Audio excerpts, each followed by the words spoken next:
We got the same teams, apparently. Mount, what are you thinking? You think they're going to go for the push, or has their strategy been found out? They're going to go for something completely different here in Elimination Mode Game 2? Oh, they still can go for the push. I mean, Pugnet's available. There's a couple of other pushing heroes. I don't think they will. They'll probably just play an aggressive playstyle for complexity. I don't really know what Root's going to do. They start off with the Zeus line, which is definitely a good start. Zeus is a hero that I think is still very, very good in this current meta. I think Storm has been banned out. That's kind of unfortunate. That would have been a good hero. I know Swindle loves playing Storm.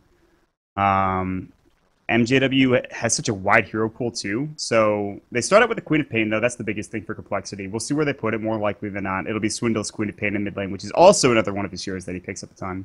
And then they go for the Dirge. So it's again, more early game aggression. Maybe not push-centric, but with Undying, they certainly have a lot of team fight. All right, well, we've been talking a little bit too long. We've already got our picks and bans on the way. Earth Spirit, Techies, oh, my heart. Oh, Huskar, Wind Ranger. Gentlemen, what are we thinking so far? Odie Pixel, your thoughts on the picks and bans? What do you like? What do you not like? I'm liking the Quap Undying combination. We've seen but Undying did win his game earlier, didn't it? It was Alliance. They won that game, didn't they? I was eating the sandwich at the time. It was Jimmy John's. It was really good. Yes. Okay, Well, great. it was. Yeah, it's good hero. Good hero. Quap's good hero. I like this. Root. They've got the Zeus, they've got the Lion. We talked about the Zeus' synergy with the Bloodseeker before. Maybe they draft the Bloodseeker this game in Game 2 for Root. Synderen, what are you thinking, baby? You like that lion? I know you like lion. I like that lion. Yeah, boy. There we go. I'm Called honestly, Called it. I'm a little bit surprised with the choice of Root here in the first phase. I think when you give Queen of Pain away this way, you don't draft a weak early game. Like, I think it's possible that Complexity can just get off to an explosive start here. You're talking a lot about the Queen of Pain mid. I think they could run Quap Undying off lane and just completely poop on any lane with Lion in because he's garbage in lane. And the Zeus has to go mid, right? If it's a support Zeus Lion, your lane is so weak that Quap Undying will actually beat you 2-on-3 hands down. Even with a Bloodseeker in lane, he's going to lose that lane. So Root have given a lot of information away, and it's not like they got anything really valuable from it. So I'm with Complexity so far on this, I think. Okay. Still waiting for that Oracle, man. Oracle's going to come out eventually. Oracle. It's going to No make an Oracle. appearance. Please. Oracle and Elder Titan will never be picked. Mark my Don't say words. that. Don't And say then right that. here, boom, next pick, Oracle. Well, Bloodseeker, that's great. I don't see a lot of Bloodseeker these days. I'm really Ooh. excited to see what he brings to the table. Never seen that hero. Chen! Yes! Excellent. OD, you were excited about Chen. You like some of that? Yes, well, yeah, so it's going to be good seeing coL play it. I was hoping for the Ake Chen. Maybe coL can bring something on a similar level. We'll have to see, but... I mean, picking up the Chen against kind of... well, Synderen, you're the expert. Why would you pick up the Chen against Wait, Bloodseeker? isn't it experts and Synderen, in your opinion? Did I Yeah. get promoted? I thought seeing as I'm working with you here in the studio, I should step it up a bit and kind of slot you into the expert role, really, rather than making you look too Sucking up bad. to me a little bit, are you, cheeky? You know. Yeah. Cheeky cunt. What, are we Australian now? Boy! You Oh, cut it out welcome over to there, Moon's okay? Welcome to Moonduck. So I think the Radiant team is still just solid. This is a really good Chen pick. I don't see Root challenging it very much. They don't have very good early aggressive supports that can go and stop Chen in the jungle. And once again, Complexity just with an early push strat seem to have a game plan pretty much nailed down already. Who was it that suggested Pugna? I think it was Mott. I think that's going to own here. If they see that opening in the draft, that would be a fantastic pick for them. And then they just need their final pick to be someone who can high ground. Like, they could even play a support Pugna in this game if they do want to play the Undying as core. Because they could probably go greedy like that in this time around. Down for the Pugna. Yeah. What are you thinking, buddy? Pugna is definitely a great option, like I mentioned earlier. I don't know. I don't know how they're going to lane this up for Complexity. I mean, they have the Chen. They could do Quap mid. They could do what Sim was mentioning earlier. I'm trying to think. It's unfortunate because they can't pick the Kiro again, because that would be really good. I think the offlane again. It's a little bit odd. I don't know. There's like so many different options here. Ziz is really good on Chug. I don't know if that really fits the lineup though. That's like one of Ziz's favorite heroes, or it was at least back in the last patch. Gyrocopter obviously is what he played last game, but I don't know, man. There's so many different heroes they could pick here in this 10 situation. seconds remaining. Pretty much, I have no idea. Radiant team pick. Thank you, Mount, for your Whoa. in-depth analysis. I don't know. A Warlock. There we go. That's an interesting pick. You don't see many of those days. as Pyrian would call it, the Warcock has arrived. So there Yeah. you Thank you, Pyrian, Right. for that. go. Yeah. Um, I don't know if this solves the problem, right? It's this super early aggression. Warlock offers nothing against that. When you get level 6 and you get Chaotic Offering, that might help a little bit. 10 But I think, seconds if again, remaining. if the Chen gets an uncontested jungle, he can get a fast mech and a fast 5 Hand of God, and that seconds could remaining. negate most of that. I don't know if Warlock really fulfills the purpose of what they need in the Reserve time. draft. It's kind of I'm skeptical. Ooh, it's kind of nice with the whole kind of Bloodseeker Zeus thing. I mean, with a Blood Rage Warlock, Chaotic Offering can do quite a bit, and with the Fatal Bonds and Zeus's all of his AoE magic damage, it all adds up. So, I mean, if they're looking for kind of the early defenses, as you said, once Warlock hits 6, then they should be able to do quite a bit, I feel, against coL's aggression. 10 And, I mean, now with the seconds Shadow Fiend remaining. picked up as well, I mean, yeah, with a good Chaotic Offering, you've got the potential 5 to kind of seconds remaining. really make the initiation onto a Shadow Fiend when those kind of mid-game Radiant fights do start. team ban. Oh, the Oracle ban, damn it. Alright, fine. It's all about What's the deal with upheaval for Oracle, Warlock. man? Dire team I just love Oracle. I think he's just such a cool hero. And, I mean, he might not be the strongest hero right now, but I think he's just a lot of fun to watch and play. But, anyways, he's not in the pool. We don't care about him. He's dead to us. So, Warlock, Bro. pretty good pick. I actually like Upheaval for stopping a little bit of aggression, maybe from if Quap links in, if Undying is trying to run at you. It's kind of tricky. Obviously, Chaotic Offering is very good for team fighting. Some counter push as well. The Shadow Fiend obviously makes it so that 10 it's going to be coL seconds going mid with the remaining. SF. That leaves Queen of Pain either in the safe lane or in the off lane, like Sin mentioned. So good call by 5 Sin. seconds remaining. For the last pick for Root, though, it is their last pick. I imagine we'll see an Reserve off lane here. time. 5 They have seconds Warlock support, remaining. Line support, Zeus mid, Bloodseeker in safe lane. Radiant They're gonna team pick. see. Okay, I was wrong. So maybe not. Warlock probably in the core role then. Wait, so who's off lane now? Are they running an think aggressive it's a trial dual with lane. Bloodseeker or Warlock? Yeah, something like that. Something like that. Okay. I like the idea behind the CM because this is finally something that tries to solve the problem they have. I think they've taken too long to adapt to what the Radiant does, but we'll see when the game gets underway. But at least CM is something that can deal with the early aggression from Chen. Like, you have Frostbite against the creeps. You actually have some good lane support so that you don't get run over in your lanes. 10 So maybe seconds now you can remaining. fight the Undying lane and keep your safe laner in a good position. 5 seconds Also want to mention the remaining. AA ban that we didn't, I don't think we talked about. Actually a really nice ban out of Complexity that could have Reserve time. served the same purpose, but probably been even better because of blocking out the heal of Chen and Undying. With an AA, they might have been able to win their safe lane easily. Just Chilling Touch on Lion, Bloodseeker, and AA is really difficult to fight into even for Undying. Maybe that's the pick they actually wanted. It's possible that this ban was perfect. We obviously don't know, but I could have seen it. Ooh. Oh, I like that. And Interesting. boys. Yeah. that is not what I would have expected for this at all. It's an There's so extra many heal. sports.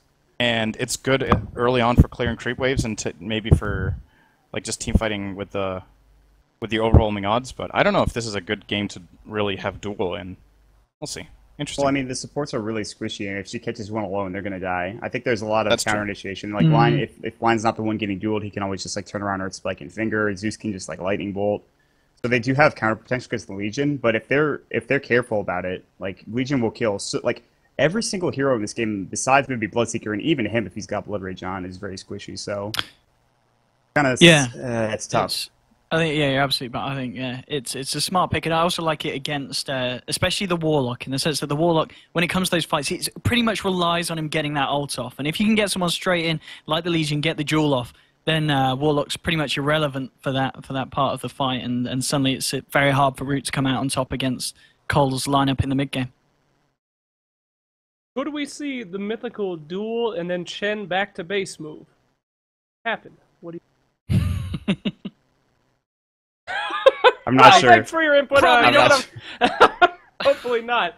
I'm a little confused by the Legion pick. I mean, isn't there just a ton of stunners and Bloodseeker kind of natural BKB?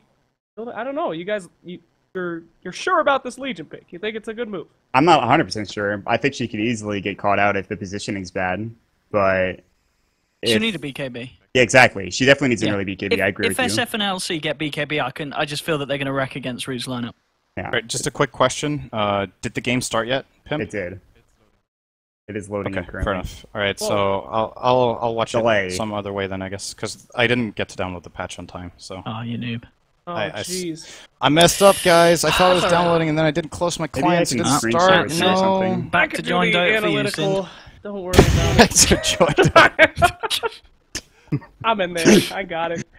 All right, well, we're just waiting for the Alright. game to start here. Very exciting matchup between Complexity and Team Root. Very interesting choices. Crystal Maiden, Legion Commanders, some friends you don't see too much in these days of Dota 2. And I can't wait to get the action started. Our casters here today for Game 2. Once again, I'm going to pass it on over to my boy Zyori and Draskyl. Right, Draskyl. Draskyl, 2 games in a row. All right, man, I'm out of here. Peace. You actually work, forgot Slacks. Draskyl. Nice. Thank you. And now my Dota 2 has crashed thanks to your bad jokes, Slacks. So, hey, that's okay. Draskyl. Draskyl, what happened with the dog, man? I saw a message. So apparently one of the dogs decided to shit on the rug before the game started, but I don't have time to go clean it now, so it's gonna get there and get nice and saturated before I get a chance to clean it up. But it's fine, dude. We just walk it off. No big deal. Well, let's hope one of these teams doesn't shit on their own carpet here in elimination mode. Up to you. Very well said, Slacks. Thank you so much. It also seems like our score indicator is having some issues here. So, of course, if you're joining us now, Complexity did win game number 1. They just need to win here to move on to the next round. For Monkeys Forever, this is do or die Draskyl. It all comes down to this. If they lose here, they're taking an early exodus from the elimination mode, Tourney. Yeah, and I gotta say, just looking at the drafts, I do kind of favor Complexity here again, specifically for the reason that it falls under their best kind of play, I feel, which is just 5-man deathball, right? Like, you have 2 forms of heals again, actually 3, if you want to count the LC. A strong Dispel, to get rid of the very few disables that Root actually have, and then you have good siege heroes like Shadow Fiend, who just does a tremendous amount of damage, and of course the Chen too. So, Root, I hope they don't fall prey to the same thing twice, but we are going to see a 5-man smoke here. They're just looking around in the jungle. They're not going to probably find anything more than maybe a Queen of Pain, but she can just skill blink and get out of there, hopefully. We'll see. The smoke will expire. Ziz, he'll be on the run, and he won't even need to skill blink. Easy peasy, he'll be just fine. Okay, you know, I do like the 13 LC seconds final to battle. pick from Complexity, and it is a little bit of a double-edged sword here against the Lion, against the Zeus. There's a lot of burst damage to perhaps have the duels go the other way, but if Complexity's 5-man works out the way they're hoping it will, kind of similar to last game, I think she is a nice key piece in allowing them to kind of snowball if she can get some of that early duel damage, and they certainly do have the ability to find those kills with the burst from the Shadow Fiend, the Quap, even the Undying helps a lot in those scenarios. Yeah, that's very true. And the great thing about Legion in this game, The because you're up battle against a begins. Bloodseeker, it's very easy to force that hero into a bad position. Like, as soon as you have the threat of a Blink Dagger, Bloodseeker excels in being able to run around the team fights. You know, he's like a Night Stalker. You don't actually want to sit there and hit if you're getting hit back, because Blood Rage is most of the time going to make you die, like, super fast. So if you just duel him, he has no escape avenue, and he actually becomes very squishy. And plus, Yeah. you can even do, like, crazy things like send home duel, and then you can actually just force the guy to run towards you while you're dueling, and then you can just die that way, too. So, see if that happens. It would be pretty cool. That is incredible. That's a little bit of synergy that I don't think I've had the pleasure of seeing in a live game. Or no, So wait, that would- actually, I'm sorry. They fixed that. It doesn't work anymore. Okay. Yeah, I was... Okay. It broke on distance. Yeah, that's what it was. Okay, I see. I It saw it seems one like... time, but I think it was a bug. Yeah, it seems that Root are starting off with an aggro tri lane here. The series of aggro tries, at least thus far. And they'll put the Warlock mid, so who do they have in the safe lane? Okay, that'll be the Zeus. Diz may bump right into Derp and Ja. Yes, he will. Give that little kiss to the Queen of or the Crystal Maiden. They've already used their 2 disables, blink away, and well, Quap will live. Will be relegated back to the well, but does not concede the first blood. Freak here, jungling aggressively. He will just dodge this aggro try for now. His camps have been blocked out, so good read there. They blocked the Magic Bush as well as the hard camp. So at least finding some creeps here to get those early levels.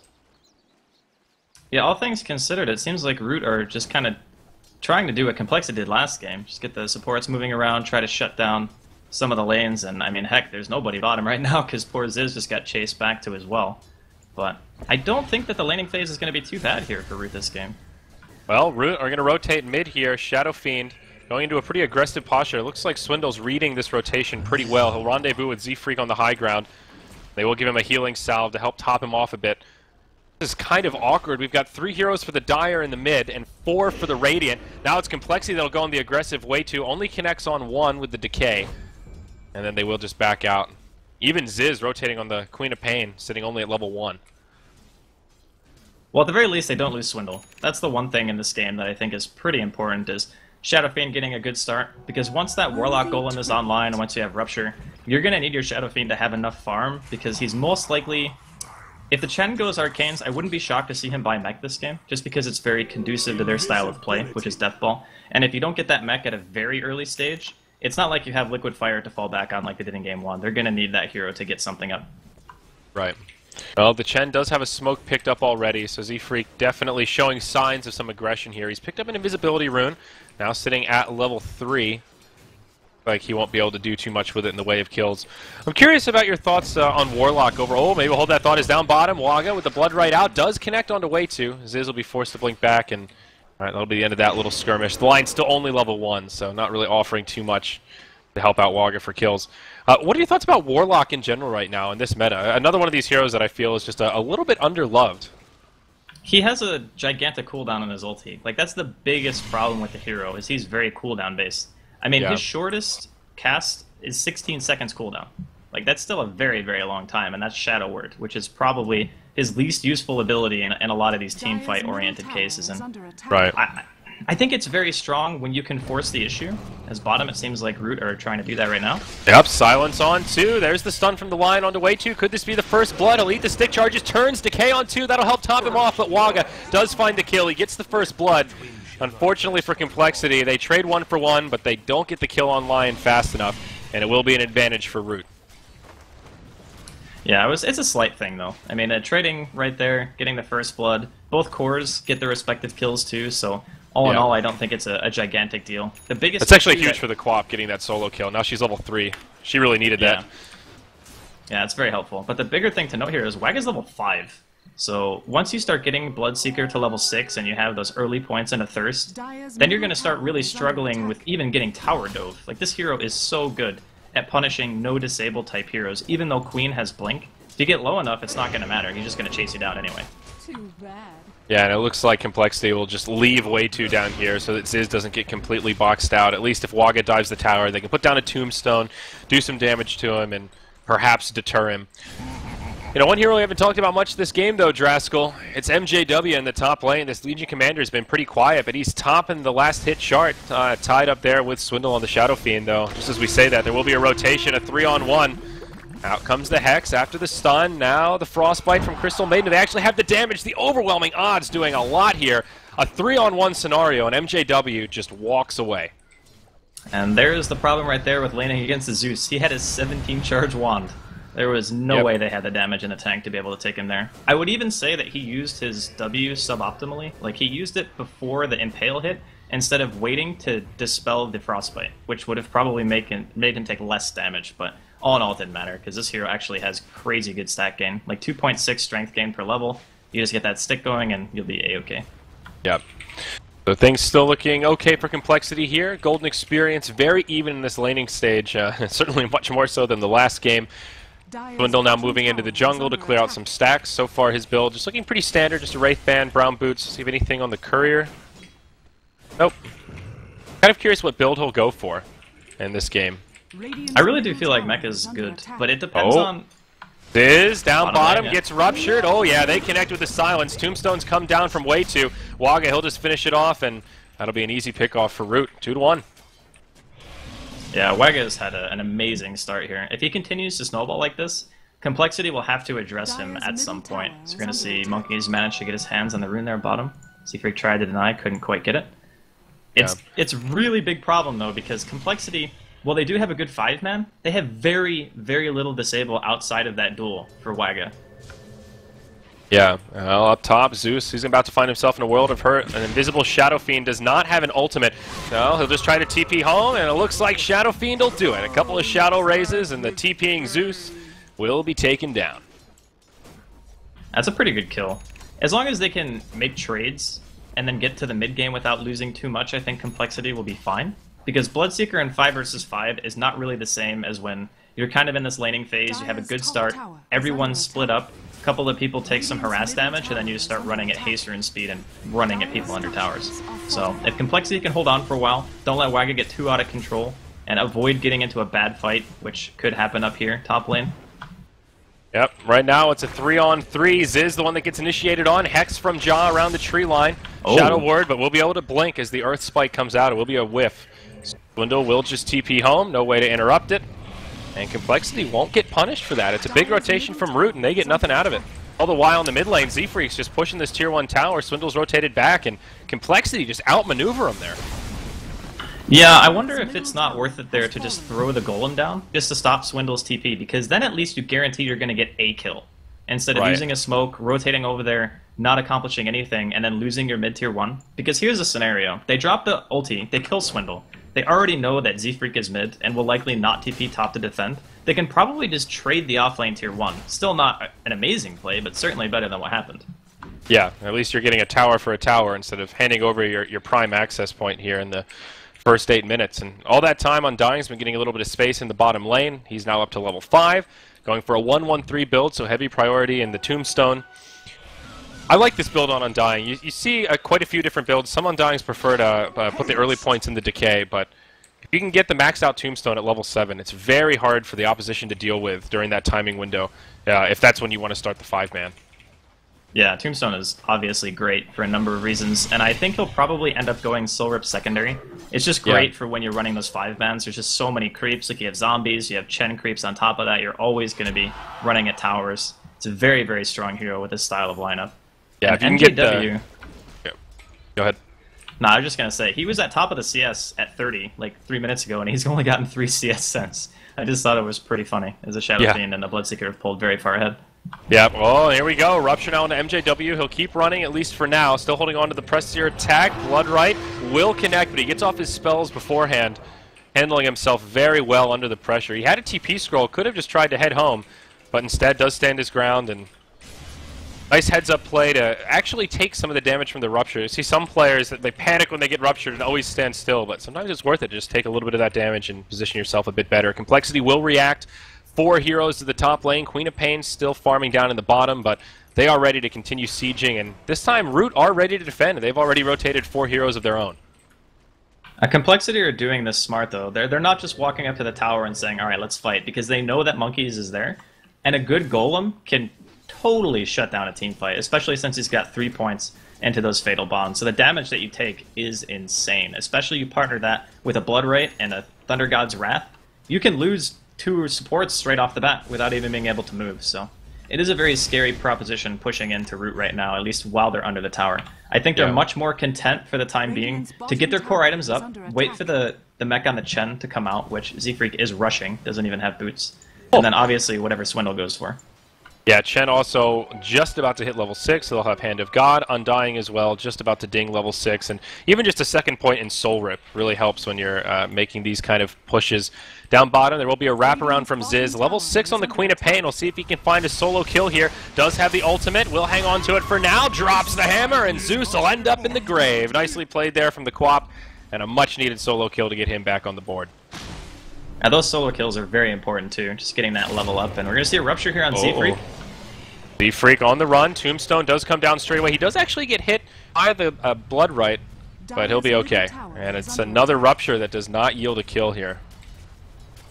Yeah, the hard thing about being Bloodseeker in this game is Complexity's playstyle. Like, you think of heroes like Storm and Bloodseeker and all these kind of solo pick-off situation type heroes in the early game, they just don't do well against teams that are going to have a tendency to stick together. You run in, you try to initiate, you don't have a disable on your own. Oh, derp. My gosh, the overwhelming odds. Frankly, overwhelming, the poor Crystal Maiden. Yeah, he doesn't even have his Tranquils yet, too, which is, like, even worse. Like, normally if you have Tranks, it's not really too big of a deal to take harassment every now and then if it's just spell damage. But, unfortunately, he is not quite at that spot yet. But, Warlock does have the maxed out Shadow Word, though, so... Yeah, of course. Manageable. I was just going to mention that. Yeah. But look at this build from Swindle, though. He's gone for Helm of the Dominator, first item. Obviously, some sustainability. It's not a bad item in terms of just the stats that it gives you, an addendum to the lifesteal, but he's picked up an Ice Ogre, so now he's maxing out himself on armor. He's at plus 16 armor right now. Yeah, I mean, the thing about the Helm of the Dominator for me is it's the best transition into a tanky fighting build, which is obviously Satanic, so he's going to eat a Rupture here in mid. Are they going to be able to take him out, though?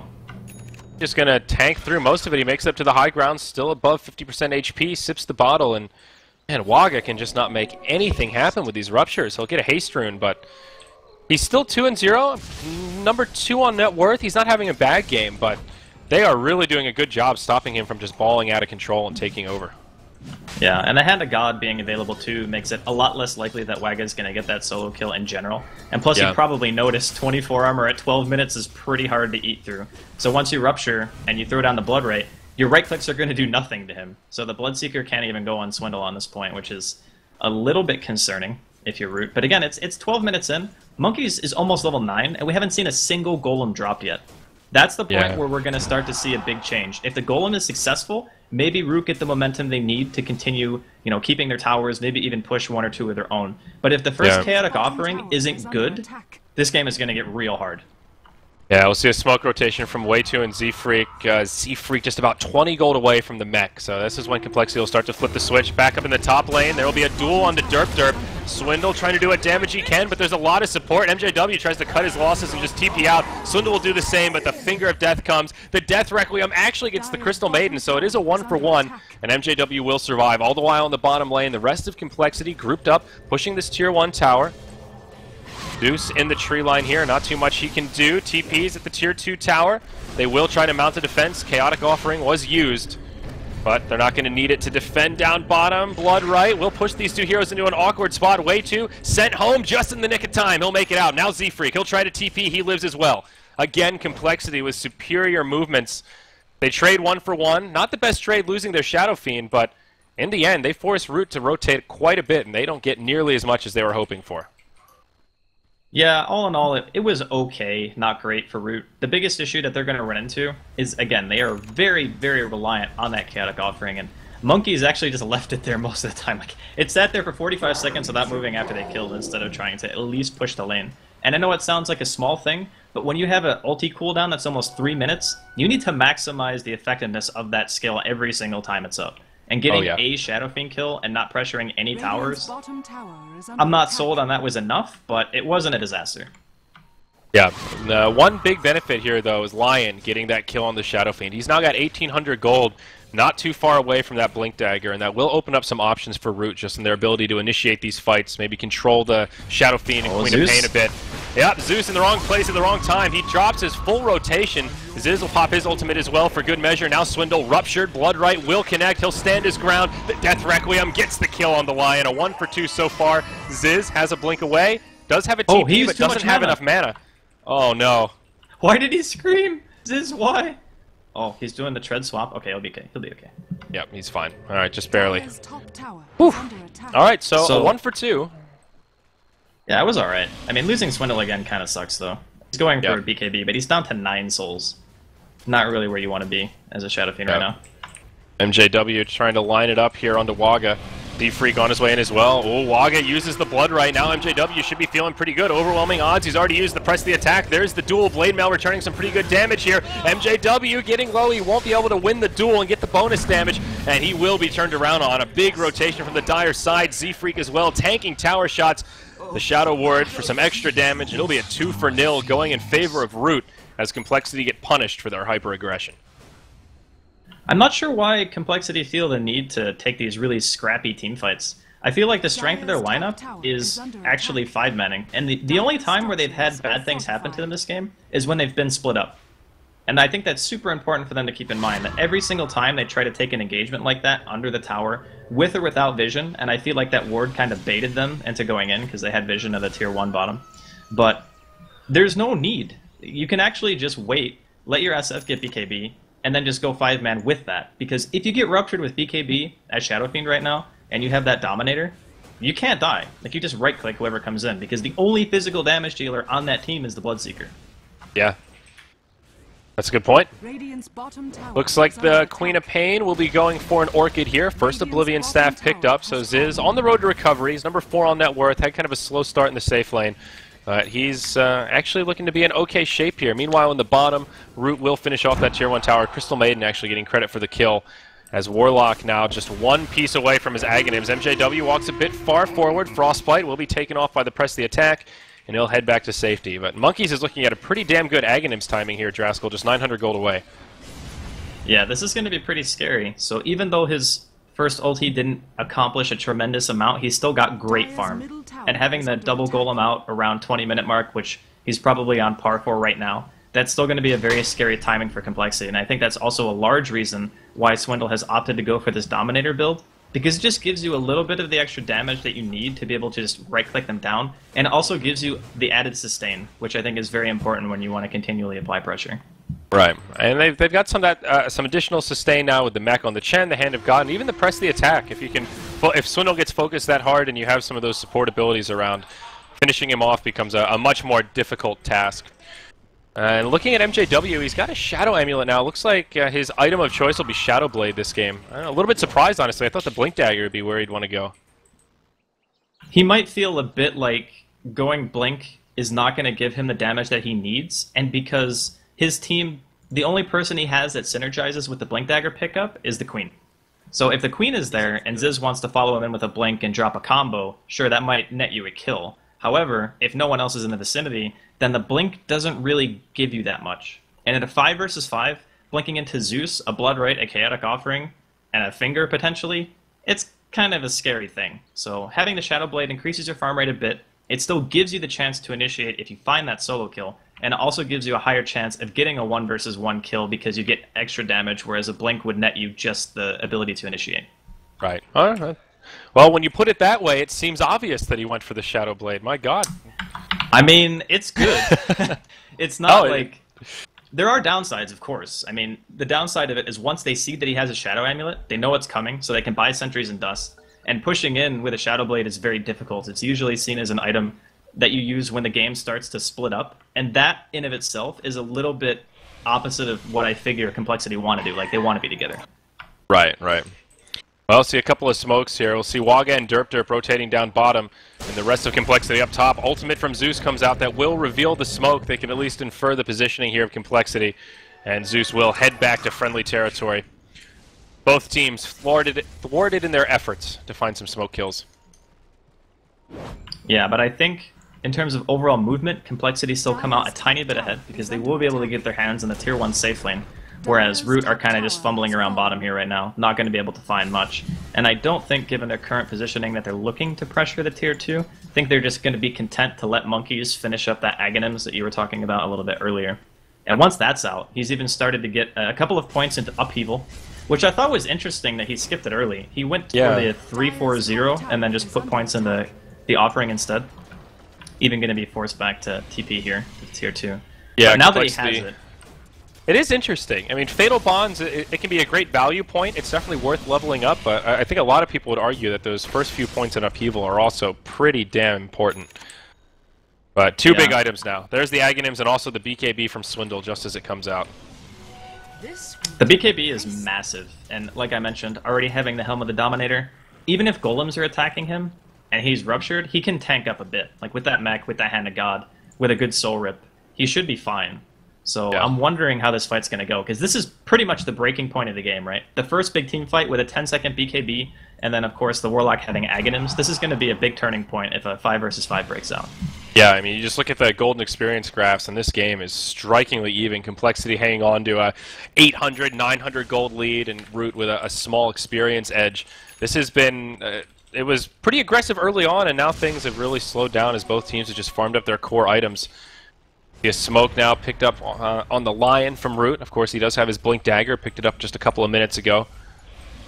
So Root are looking for openings here to fight. And it's not that these teams have been avoiding fighting. We've seen a lot of smokes, but both teams just kind of smoking in opposite sides of the map. Finding Shadow picks, Blade's also up. Yeah, the Shadow Blade is going to help with finding picks, and just that aspect alone. Neither team really wants to take a 5-man because they know it's like a coin flip, right? Either you get a good Chaotic Offering and you win the team fight, and the Zeus ulti comes out and the Blood Right's there and everything synergizes well for Root, and they just stomp. And when they win a fight like that, it's going to be a huge morale boost. They'll probably be able to get 1, maybe even 2 towers out of it, and that could just put them in a great position. However, if their ulti is not successful on the Warlock, then it could just as easily be Complexity's teamfight to take. So it's a very stressful situation for both of these teams. When you're fighting around these big teamfight ultis, and nothing has happened for like 10 minutes, it becomes very tense. Yeah, this is kind of like a Dota Cold War to some degree, where both sides have these big ultimates ready to rock and roll, but neither side wants to be the first one to pull the trigger. Down in the bottom, MJW, he's got his Shadow Walk online, looking for a possible opening here. Jaw the one off to the side, maybe he could isolate him, but seems unlikely to have enough damage to finish him off. Here we go, duel. Follow up from Ziz. They actually have the damage here to get it. Yes, they do. That's a winner for MJW. Now Ziz goes to TP home, but Waga will finish him off. It's a 1-for-1 down bottom. That makes some space up top for the two brothers, Swindle and Z-Freak, to take the Tier 2 tower. Still a favorable trade. Given the heroes that were exchanged, you could say that Root are probably not feeling horrible about it, but they did lose a Tier 2 in the safe lane. So every single time Complexity get that kind of advantage is going to be great for the middle lane. MJW, still 20 seconds till the duel comes up. Reveals the Invis with just a poke onto Monkeys forever. Now Waga uses his Shadow Blade. Monkeys could be in some trouble here. There's the Chaotic Offering used only onto Swindle. He'll be alright for now, holding on to the BKB. Shen did use the ult before, now forced the BKB. There's the mech and a Soul Rip onto Swindle. All of a sudden, he's back up to full health. Lobbing in those souls from the low ground, though. Not really finding the best RNG in terms of uphill miss. 10-second BKB now on cooldown for over a minute. Swindle needs to be a little bit careful here. Yet another Soul Rip onto him. It is maxed out by way too. There we go. Finger of Death onto Swindle. He'll be put into a Glimmer Cape. The Bloodrite doing some damage here. NJW getting low. They will finish him off. The Warlock Golems have the burn to get the kill. Now the Glyph comes out. Root will continue to siege the tower. Still quite a bit of time left on these Golems. Way too. He'll be the one to get ruptured on the back line. Now it looks like Root will be able to claim a Tier 1 tower here. Now Jaw comes in with a stun onto Swindle again. They've got the Glimmer Cape, but there is some detection. Swindle falls. Death Requiem does some damage, but not enough to bring anybody in critical HP. It's now way too on the run. The send back from Chen not going to be successful, and it will be Root that finds the victory in this first 5-on-5 engagement. So that was really interesting for a couple of reasons. One, Complexity had a great opportunity to bait out a Warlock ulti, and then tried to fight it anyway. Like, they drop the ult, Swindle pops BKB, walks away. Root are going to take this Tier 2 mid, no problem, by the way. And then they try to re-engage onto the tower. Now, I'm not sure if they did that because they didn't know Jaw had a Blink Dagger, because his initiation is basically what ensured that they were going to win the fight. They forced them to use everything on Swindle, they send him back, he has to TP into the Tier 2, and by that time, they've already pretty much lost the engagement. But I'm kind of confused as why they thought that fighting that was going to be good. Because as soon as I saw Monkey's ult, I'm like, alright, Swindle's going in to make him ult in a bad situation, so he doesn't have it for pushing. And then maybe, okay, they take the Tier 1, but what happened there was 10 times worse than just losing a tower. Yeah, I mean, it's hard to imagine them not realizing that the Lion had a Blink Dagger. He's had it for over 5 minutes now. We've seen it revealed a couple of times, so that's just an error in judgment, and they are punished quite a bit. That'll be both towers in the mid lane down. The tower count is actually even right now, still 3 outer towers apiece standing. Root rotating down through the bottom rune. Double damage picked up by the Warlock, who, by the way, has now picked up 4 staff. So after that team fight, finding quite a bit of income. Swindle could be in a world of hurt here. He doesn't even have a TP scroll in the inventory. There's the Blink Hex from Jaw. They use the Zeus ultimate to know that he's isolated. They'll commit. Swindle BKBs. Oh, Draskyl, that's so unfortunate. Yeah, I think it's pretty safe to say this game is in Root's favor right now. There's not going to be much, I think, that Complexity can do in the way of teamfighting when the Golems are off cooldown now, because the first couple of teamfights that they took with fresh BKB have not gone well. And as a Shadow Fiend, that is maybe one of the worst things that can happen to you, because you buy that item solely to be able to fight 5-man with your team, you know, get some decisive things going for you. And even though they had a tower lead some time ago, Root have managed to even that up very well. Swindle actually died 2 times in a row in situations where I feel like you could have just easily avoided it. Like, of course, getting Blink Hexed is one thing. I won't blame him for dying that way. But when he was middle, he actually got blinked on by Jaw, got stunned, and then went back and had the same exact thing happen to him. Like, the exact same thing. And maybe he thought he would get saved 2 times, but unfortunately, Z-Freak only had Mech and Hannah God for 1. And during the time that he's been dead, Root are able to take a Roshan for really no cost to themselves at all. Yep, and on top of that, Waga gets to finish up his Silver Edge here. Not a bad item to have this early on. Now he's up to 1600 HP, and we'll have a quick pause here for Root. Looks like they could be having some lag issues as, yeah, once again, Jaw gonna have to reconnect. Swindle now picking up a Yasha on his Shadow Fiend. So still continuing to find some item progression. He's just about tied for #1 on net worth, right behind Waga by just a couple hundred gold, so it's It's not all bad for complexity, but if you just look at that gold graph, they had a 3K net worth lead. Now they're at a 4K net worth deficit. So the momentum has definitely swung. Yeah, that middle engagement was not the breaking point. I don't think it was that bad for them. Obviously, Root are going to be happy with taking the 2 towers and winning the team fight on top of that. They kill Swindle twice. So the momentum is clearly in their favor, and they've done everything in their power to make sure that they maximize their advantage by taking Roshan, looking towards controlling the jungle of Complexity now. They're going to eventually push into that tier 2, and once that happens, Complexity are going to have to decide, do we start ratting, or do we actually try to fight outside of our tier 3s? They may try to 5-man once again. They've picked up a gem now, sitting in the bank of Z-Freak. They've also picked up another smoke on the Undying. Looks like the Courier is just going to deliver it now. So they've got some team fight tools ready. I reckon they may try it. Ziz is up top. He does have a completed Orchid. That is a pretty key item that I don't think they had in the last team fight. It's going to be very hard to use that item, I feel. If you try to blink in an Orchid, the Warlock, for example, which is a great target, so you have like 2 forms of initiation at once. Like MJW goes in, he duels one target, you Orchid the other. But doing that is very difficult when you're playing against heroes like Warlock, because monkeys can stand ages away. And they also have a Blink Lion. So I think the item pickup is still very good. I just think it's going to be tough to utilize given the situation that they are in currently. Yep, absolutely. So yet another pause here.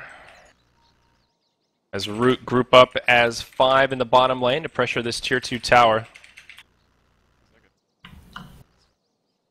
I'm trying to think of if there's anything we've kind of overlooked here in this game. Because usually during a pause, I'll just go back and think about what's happened, and if there's anything really big that Complexity can do that I just hadn't thought of yet. But it feels to me more or less that they had a really good thing going for them in the early game, and then they took 2 kind of weird fights that ended up giving Root a little bit, but it wasn't to the point where I felt like that was putting them behind. And then the middle fight was where I felt like, okay, this is actually pretty bad. And now it's just, when Root have their ultimates up, Complexity just feel like they can't initiate at all. So there's kind of a breaking point for Warlock where he's not rushing the Refresher right now. He's opted to go for Force Staff. Now, Force Staff is great for a number of reasons, one of which it just lets you have better positioning, so you can either stand farther away, make sure you get your ulti off in a team fight or what have you. But since he's not getting Refresher, it means that at some point, Swindle and MJW with the Queen will be able to deal with the Golems, and it won't be so bad. So I'm wondering if Root are actually on a timer here, or if they'll be able to control the game well enough to be able to just end it. Because they do have Aegis advantage right now, but it is tough pushing high ground. Yeah, it really is, and that's the nature of the Warlock. Even with the Aghanims upgrade, they just have one bad ultimate, or they take a fight where he gets initiated on, orchided, and brought down before the fight even really starts. I feel like there are still a lot of eggs in that basket. Complexity just need to find that right way to initiate, and they have a lot of ways to do it. They've got this Legion Commander who, if she could start off the fight with a duel on the Zeus or the Bloodseeker perhaps, even the Lion, if they can jump on the Lion, prevent him from getting that Hex initiation, the fight takes a completely different dynamic. Yeah, and that's what I think makes games like this very interesting. I always like watching heroes with very long cooldown ultimates because I like seeing how teams deal with that problem. It's a very, very big issue in pubs, for example, where you go around and you're like, oh yeah, we picked Warlock, and then you just lose like 3 towers before your ultimate comes back up because you just have no coordination. Your team doesn't communicate with each other. You don't defend or something. But in these scenarios, the way they're dealing with it is just having Wagga with such a good start in that bottom lane. I think he got, what, 2 kills or something like that? He's been snowballing pretty hard. They have the Zeus, of course, dealing quite a bit of damage. And then they have Jaw with the Blink Daggers, so they have a lot of ways to supplement not having Chaotic Offering. And this is even in a game, mind you, where Monkeys didn't even drop his ult until like 13 minutes in. So it's it's been a weird game, but Root firmly in an advantage right now. Yep. Well, so we're gonna have to wait for. I forgot that Jaw is from Hawaii. I knew that. Remember, Breaky told me that once. Yep. But, yeah, not the best routing for for international gaming, I suppose. They've really got people on every side of it. They've got Wagga in Sweden, and most of the team in Central America, well, States America, and then you've got Jaw here in Hawaii. Man, that is quite the spread. It's like no matter what server they're on, you've got somebody who's going to have to play through ping issues. Yeah, and I gotta say, out of the heroes right now, if I had to choose which one to play on high ping, Lion would not be that hero. Yeah. Especially if I have to initiate and I have like my Blink Dagger available. That is like the worst hero to be laggy on in this draft. But it looks like he's back now, so hopefully everything is a-okay. We can get this game back underway. Yep. I think we've kind of theory crafted almost every single thing that can happen in this game outside. I of think Root. so too. Like, I mean, we just maybe have if to wait they like and see what base happens. dive super hard, you know, that's one thing we didn't talk about. But I'd like to consider Root maybe more disciplined than that. So Yeah. So where are we resume here? No glyph for complexity, so it looks like this tier 2 tower in the bottom lane will certainly fall. Swindle and Way2 are in the mid. Swindle actually does not have a TP scroll right now, so he doesn't have an easy way to get back to defend if they siege the high ground. And Ziz, he's got some TPs, but it looks like he'll just try to split push on his own and pressure this tier 3, I guess, if Root end up going for the high ground. This could actually play out interestingly as soon as it resumes. I assume what will happen is Z-Freak will buy a TP, he'll walk mid to Swindle. Swindle will keep pushing because the creeps are there, and then he'll send Swindle home and then TP back. That seems the most likely route of what's going to happen. Okay. Or Way2 can just give him his TP and then run back. That's the other option. Radiant's bottom tower has Yep. fallen. Or Dire's top tower everybody will is just under retreat, attack. and none of that will happen. Okay, there we go. Root Yeah. just take the tier 2 and head right back to their side of the map. So they So played there's safe not- on that one. Yeah, they have the Aegis, but they're not going to pursue it too hard. They know Swindle's here, though. Waga, he starts things off with a Rupture, Blood Right to follow. Glimmer Cape does go out onto Swindle. Way2 will just try to TP home. Waga will be able to finish him off. A wicked 6 streak there. Lion on the high ground, isolates Swindle, and it's another kill for the Dire side. Lion getting credit for that one. Oh boy, that hurts for complexity. I think this is the point where you say, I'm getting rid of my Aquila and buying TP scrolls. Because he could have very easily gotten away there if he just had a TP. He had his BKB available. He didn't see the Lion on the high ground, which was actually a nice play by Ja, because I think if he BKB Requiem'd, he would have at least taken the Aegis with him. And that would have been a nice thing for him, instead of just dying for no reason. But Ja getting that high ground stun didn't obviously see that one coming and ends up dropping. Yep, absolutely. So now Root recollecting here in the mid lane. They've got 4 of their heroes with their Zeus in transit. Now with a Blink Dagger, Point Booster, looks like an Aghanims will most likely be on the way for him. Though, actually, I say that, but it's probably more a Bloodstone with the Soul Ring. Yeah, I think that's the most likely thing as well. Yep, the Bloodstone, yeah. So either way, Root grouped up as 5. They're going to start sieging high ground here, Draskyl. They've got the Chaotic Offering. They're ready to rock and roll. They want to force a fight. And they certainly will. Way2 gets taken down low. Press the attack comes out, but the Blood Right will connect. John comes in, Finger of Death to just zap him down. Undying out of the game for 40 seconds now without a buyback. Complexity holding on for now. Tier 3 tower, still at about 2/3 HP. But a great start to this engagement from Root. Yeah, the question is, can they utilize this 30 seconds well enough? Here we go. Oh, here we go. Yep, Swindle gets hexed, but right away cleansed off by MJW. Chaotic Offering comes down. Swindle a bit low, but they do finish off the Crystal Maiden. Ziz has to take a lot of damage to make it happen. Waga gets force stabbed forward. All heal from Chen buys Ziz some time, but is it enough? No, Waga gets the kill. Chaotic the upheaval coming out from Monkeys Forever, helping him out. Waga with that Aegis that should be expiring soon, but he will continue to go in, finishes off the Legion Commander. Swindle will use the BKB that he's been saving for so long, finishes off the Bloodseeker. He does still have the Aegis, so he'll be coming back to life, but they've already lost Zeus and Crystal Maiden. Waga with a Blood Right will be able to run for it. Ja low. Is he going to go down here? He does have the dagger on. One more poke will finish him off. And Root are repelled. They don't finish off the Tier 3 tower in Complexity. Make a pretty good hold, but it does cost them 2 buybacks. Queen of Pain, as well as the LC. Yeah, it's a bit unfortunate they had to spend that money, but to be honest, not losing the base there, I'd say that's still okay for Complexity given the current situation. The ulti from Ziz was really nice, clipped on a few. They managed to get some high burst damage out to force the rest of Root back, and Waga, he was just in. Like, he did not back up at all. Even when Ziz got healed from like 20% to 80%, from the mech and the Hand of God, he was not deterred and ended up working out pretty well in Root's favor, at least in terms of golden experience exchanged. Now, not getting any building damage, that's a little bit of a bummer, but the other thing, too, is poor MJW, man, he just wanted to win a duel. That's all he wanted. He was walking around the whole freaking fight, just like, let me duel one person, and he just could not get damage.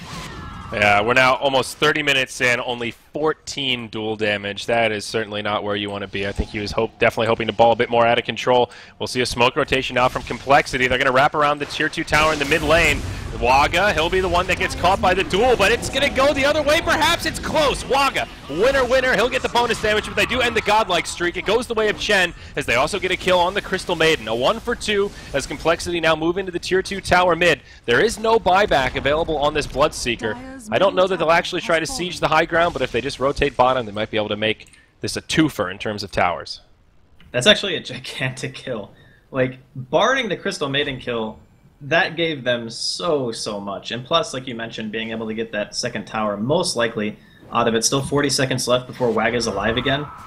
And again, MJW, I got to feel for the guy. Like, he still hasn't won a duel. His whole team was there and he couldn't win a duel. Oh my, yeah. The Bloodseeker is... Well, he's a good hero to lock down in that sense, but he still does a lot of damage. And this LC with the Shadow Blade just isn't really that survivable. Looks like he's trying to pick up a Sange of sorts, but this is a struggle. Yeah, I mean, once he gets up the Silver Edge, it'll be a lot nicer for when he gets those duels off, because you can just hit with Silver Edge, it removes the Thirst buff, so you're going to be taking a lot less damage, and Swindle is going to get glimmered and sent home here. Okay. I'll keep him safe. They don't manage to finish off the tier 2 tower. It does stay standing with about 300 HP. As Chen, what is he going to spend that newfound money on? Looks like will be a medallion. Most likely upgraded to that solar crest here in the near future, just about 500 gold away. Yeah, it's extremely good against this lineup. Waga is going for... Okay, he has a Hyperstone, so I think he wanted to go AC, but then he realized that there's a high likelihood that Swindle might be going for Butterfly sometime soon. So it's either going to be a Basher, MKB, kind of leaning towards the MKB, because I think it's great when you're the only physical damage dealer on your team, and that SF's going to get more and more farmed as the game goes on. You don't want to be in a situation where you're the only physical DPS, you don't have MKB, and the opponent carry has Butterfly. That is not a great place to be, and of course Solar Crest too, as you already mentioned. Yeah, that is a pretty big bottleneck. And now that Sange and Yasha is completed on Swindle, so if he wants the Butterfly, he's still very far away, but I guess Waga just hedging his bets here for the most part. I would be really surprised if that ends up being a Basher. Just thinking, is Abyssal good here? Abyssal's never a bad item to have, but it seems like the MKB just offers you so much more. In terms of damage output, yeah, the MKB would outweigh it in the case that he has Butterfly. But if he just goes Abyssal and they end the game before he buys it, then that's also fine. Like, I just figured it would be MKB, because when you're playing a hero like this who snowballs, you have a tendency to itemize in advance. So waiting for the hero to get the item before you buy it typically means that there could be like a 5 to 7 minute time frame where you're not going to have MKB. And maybe a fight happens in that time frame and then you lose it. So it's very common for carry players to do that. Look at this, Draskyl. Jaws picked up a point booster to go with his Glimmer Cape Blink Dagger. We could actually see an Aghanim's Lion if this game goes on long enough. And then rip Chen creeps. Yeah, that's always an upgrade that I like to see. It's always exciting. And it is particularly good against the Chen creeps. You're right, I didn't quite think about that, but really they strong. have a tendency to be really grouped up, so... Like, during team fights, it gets really chaotic, and then you just go in. I mean, obviously, you're not just going to finger Chen creeps during a fight, but if the opportunity presents itself, you can get some easy gold. Yeah. Good. Alright, so things slowing down once more. Both teams kind of respecting each other's space around the map. Roshan has respawned just recently. It actually gets pinged out by Complexity. And they're just going to walk right into the pit. Taking a look at Dire Vision, they do have a ward on the high ground right outside of the Roshan area. So they know exactly what Complexity's up to. They've got this tier 2 tower standing. Oh, this is such good timing for Root. They just got Refresher on Warlock. Oh my. Oh, here we go, Swindle. Caught by Jaw. Finger of Death comes out. The Hand of God flies through as well. He'll BKB, and there we go. The Chaotic Offering utilized. They get the kill on the Shadow Fiend. Absolutely worth it there. Yeah, they should be able to force out Complexity and try to get Roshan. They're going to try to cut off this Bloodseeker, though. And they actually find him. Takes a little stun. Now Ziz comes in. They've got the detection. There's your Orchid. He already got off the Blade Mail, but they've got a lot of damage. That Mud Golem hits him with the Boulder Toss, and now the ultimate from Ziz will secure the kill. So that does make it a 2-for-1, actually. The Zeus commits suicide off to the side. Z-Free trying to TP home will be interrupted by the Blink Hex from Jaw, and he'll be left all by his lonesome here. That'll be a gem that hits the deck. That's the high-priced kill for Root. Okay, wait a minute. That Zeus suicided intentionally, right? To try to save the Bloodseeker? Is that what happened? Because I don't think he should have been low. He wasn't. That's why I was kind of confused. I think that was what he was trying to do, but he was too far out of range if you look at where he died. Yeah. That's what I was like thinking as well, because I was like, wait, the Zeus died? How did the Zeus die? They were all chasing the Bloodseeker. Okay. Yeah, so we got a replay here to take a look, but it must have been for the heal to try and save Bloodseeker. Yeah, he was right next to him. He tried to save him. It was like half a second off. Tops. So just Yeah, not okay. enough. Unfortunate, yeah. If that happened and they used Refresher and dropped another set of golems, I dare say that would have been a team wipe. I mean, obviously you use Refresher all the time anyway when you're playing Warlock, just as soon as it's up. So, I mean, it could have been a great thing for Root, but they still managed to kill the highest net worth hero pretty much on the side of Complexity for one ulti. And because of the fact that it stops the Roshan attempt, like you said, it is absolutely worth it. Like, you do not want to give the opportunity for coL to get Rosh, especially when you just finish a big ticket item like that Refresher. Yep. And that is one of the golden tickets for Complexity to get back into this game. If you look at the graphs, there is a lead for Root, but it's not that out of control. About 5k net worth and experience. This gap is definitely closable, and if Complexity gets that Aegis, they can force these team fights a lot more comfortably. Root's still staying very aggressive here, though, Draskyl. They're all grouped up in this bottom rune spawn area. They want Rosh for themselves, though. Very nervous about where Complexity are. They don't have much ward coverage on that side of the map where Complexity's farming. And they will roll the dice here. Is he going to bottle it? Okay, he's going to give it to Ziz instead. I think that's fine. Ziz just gets his 10-second BKB, so that's going to be huge. I am really, really surprised that Complexity didn't go for this Roshan attempt. Even in the situation that they saw the Refresher and they know there's another offering, that's the best team fight you're going to get right now. Like, you're not going to get another fight without Refresher. So the next time, you're going to have to fight into Aegis and 2 chaotic offerings. So I feel like the decision to not go in, which it was very obvious where Root were at that point, because they were even pushing top, so they were confident that they were not going to get initiated on. I just feel like that decision could come back to bite them here. Yeah, definitely. The Refresher Orb's up in about 35 seconds, so that window will close. Ziz, he's going to get caught here. Rupture to start it off, the silence from Bloodright, and, well, a Hex from Jaw for good measure. Easy kill there. Will go the way of Waga. Now the ultimate from Zeus reveals the positioning of Complexity, and they want to continue to pursue. Swindle actually stops for the Ancient. Oh no, just way too greedy. Now the blink in from Lion connects onto way too. They'll steal some of his mana, and Waga will just be able to finish him off. Finger of Death comes out onto Swindle Melons. They'll stop and finish off the Tombstone first. 2-0 here as Root get a couple of goffs. Yeah, the first one, he just saw Roshan die, but he was lingering around in mid for a little bit too long. So that one was just a bit of a misplay. And when the Undying went down, I can kind of understand that one. Like, he was in the vicinity of the Queen, maybe trying to help him, maybe throw him a Glimmer or something, but he realized that he wasn't going to be able to save, and it just ends up being a casualty of war, I guess. Yeah. So now with 2 heroes in the grave, Root will try to force the issue, and they still have both chaotic offerings. Refresher is off cooldown. Queen of Pain forced to buy back here.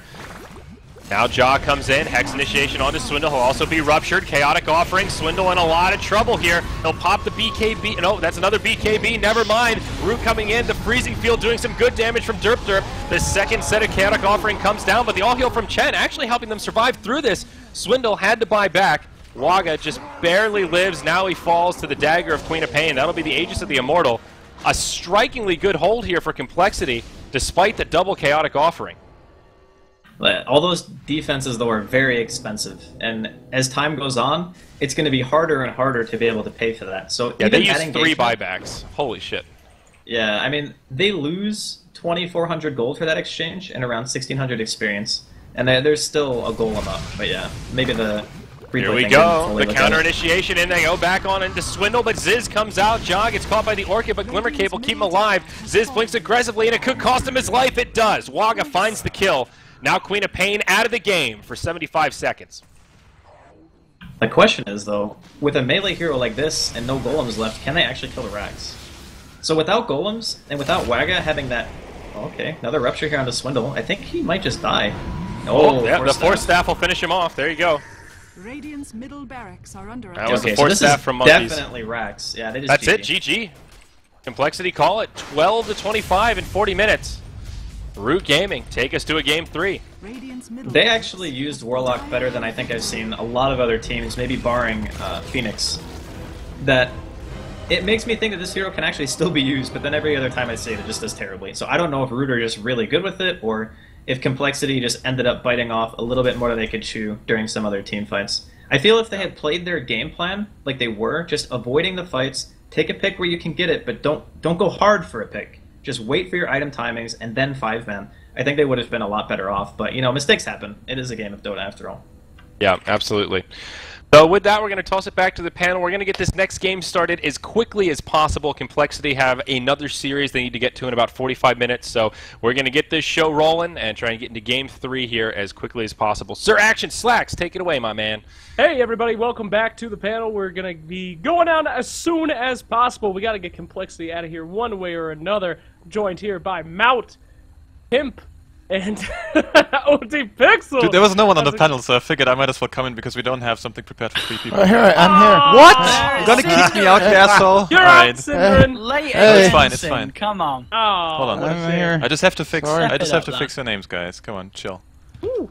Well, what a game. It looks like the shoe's on the other foot for this one. What are your thoughts, guys? I don't know. When the draft was okay, let me try that again. So when the draft was progressing from the start, English. I thought that Root didn't really have the counters to the early aggression that Complexity were going to output, but they managed to get through the early game pretty well. And I think Complexity may have shot themselves a little bit in the foot with the last pick Legion Commander that just doesn't really provide anything for the early aggression they should be looking to put on.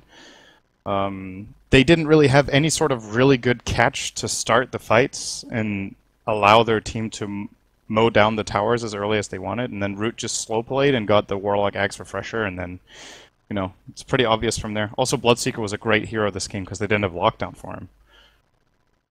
Are you saying that I was right for once? I was very questionable about that LC pick. You said I was right? Oh yeah, definitely. I would have agreed with you on that. If you said that, I must have overheard that because it's like, there's no way, right? Hey, 1 for me, 1,000 for you. Mount, what are you thinking, buddy? I think that they got off to a good start for Complexity. Swindle is definitely, I think he was top of CS, top of net worth for a period of time. Then he just got caught out like 2 or 3 times at the mid game, and from that point on, that provided enough money for the Warlock to start getting his Aghanim Scepter.